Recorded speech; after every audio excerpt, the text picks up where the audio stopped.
బెండకాయ ముక్కలు, ధనియాల పొడి, వెల్లుల్లి పేస్టు అన్నీ ఫ్రై అయ్యాయండి.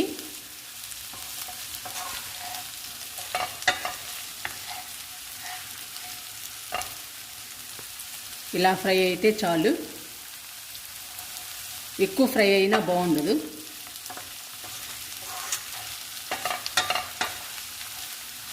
కారం వేసుకుందాము. కారము నేను ఎక్కువ వేస్తున్నానండి, కొంచెం ఎక్కువే తింటారు మా ఇంట్లో. మీరు ఎంత కావాలంటే అంత వేసుకోండి.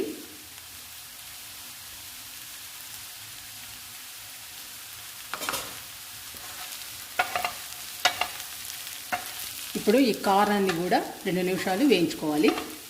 అన్నీ కలిపి వేయించుకోవాలి.